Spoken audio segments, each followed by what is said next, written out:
Hi friends, this is Mr. Andy Patil, your language trainer and coach. Friends, today we are going to learn perfect future tense, means पूर्ण भविष्य काळ. Future tense आपण अगोदर पाहिलाच मित्रांनो, की ज्यात साधी क्रिया होती, कुठे क्रिया चालू होती, पण आता या फ्युचर टेन्समध्ये क्रिया पूर्ण झालेली असेल. जसं की एखादी गोष्ट भविष्यात तील एका विशिष्ट वेळी पूर्ण झालेली असेल असं दर्शवायचं असेल तर त्यासाठी आपल्याला परफेक्ट फ्युचर टेन्सचा वापर करायचा असतो. फॉर एक्झाम्पल, आलेला असेल, दिलेले असेल, घेतलेले असेल, शिकवलेले असेल, समजवलेले असेल, त्याने त्याचं ऐकलेलं असेल, तो तेथे पोहोचलेला असेल, तू त्याला बोलवलेलं असेल. याचे निगेटिव्हही करता येतो. आलेला नसेल, दिलेलं नसेल, घेतलेलं नसेल, बोलवलेलं नसेल, विचारलेलं नसेल, म्हणजे त्याने तुला विचारलेलं नसेल, तो तेथे पोहोचलेला नसेल, त्याने इंग्लिशचा अभ्यास पूर्ण केलेला नसेल. म्हणजे एखादी गोष्ट झालेली असेल किंवा झालेली नसेल तर ती दर्शवण्यासाठी आपण परफेक्ट फ्युचर टेन्सचा वापर करत असतो. याचा फॉर्म्युला लिहून घ्या, मग आपण सेंटेन्सेस पाहूया. Subject plus will, shall, plus into bracket not, plus have, plus verb third, plus object. Example पाहूया. मी इंग्लिश बोललेला असेल. बोललेला असेल वर्ब, कोण बोललेला असेल तर मी. मग I shall have spoken English. I आणि वी जर आपला करता आला तर त्याला शालचा वापर करायचा, आणि इतर कोणतेही सब्जेक्ट्स आले, कोणताही करता आला, जसं ही, यू, दे, तर त्यांना काय वापरायचा? विल. मग I shall have spoken English. याचं निगेटिव्ह आपण करू शकतो. मी इंग्लिश बोललेला नसेल. आय शाल नॉट हॅव स्पोकन इंग्लिश. पुढचं सेंटेन्स घेऊया.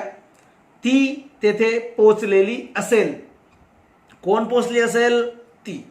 ती म्हणजे इंग्लिशमध्ये शी. मग she will have reached there.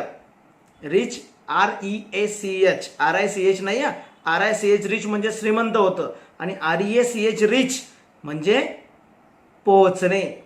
त्याचा वक्तळ येतो रिच्ड, ईडी लागतो. She will have reached here. Negative करतो आपण. She will not have reach here. ती येथे पोहोचलेली नसेल. दुसरं एक्झाम्पल घेऊया. त्याने नवीन पुस्तक घेतलेलं असेल. कोणी? त्याने. त्याने म्हणजे तो. तो म्हणजे ही. मग he will have taken a new book. Negative पण बोलतो आपण. त्याने नवीन पुस्तक घेतलेलं नसेल. He will not have taken a new book. अजून एक्झाम्पल पाहूया. त्याने गरीब विद्यार्थ्यांना मदत केलेली असेल. कोणी? त्याने म्हणजे ही. मग he will have helped to poor students. आपण निगेटिव्ह बोलतो. त्याने गरीब विद्यार्थ्यांना मदत केलेली नसेल. He will not have helped to poor students. अशा प्रकारे आपल्याला परफेक्ट फ्युचर टेन्सचे मराठीत सेंटेन्स लिहून घ्यायचे आहेत आणि मग त्याचे इंग्लिशमध्ये ट्रान्सलेशन करायचं आहे. मग आता आपण आतापर्यंत 9 टेन्सेस कंप्लीट केले.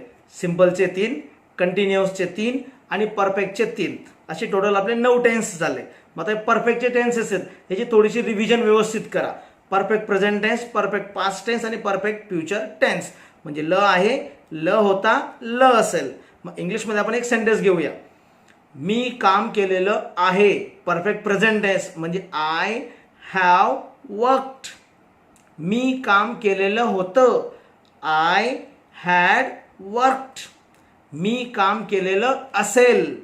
I shall have worked. अशा प्रकारे perfect future tense, perfect past tense आणि परफेक्ट प्रेझेंट टेन्स, तिघे टेन्स याची प्रॅक्टिस करा. ते बोलताना वापरा. काही डाऊट असतील तर मला चॅट बॉक्समध्ये विचारा. चॅट बॉक्स कुठे आहे माहिती आहे तुम्हाला? आपल्या ॲपमध्ये. म्हणून ॲपचा वापर दररोज करा. चॅट बॉक्समध्ये डाऊट्स असतील ते क्लिअर करा आणि दिलेले असाइनमेंट्स दररोज कंप्लीट करत चला. आणि बोलताना जेवढं जास्तीत जास्त टेन्सेसचा वापर करता येईल तेवढा करण्याचा प्रयत्न करा. थँक्यू.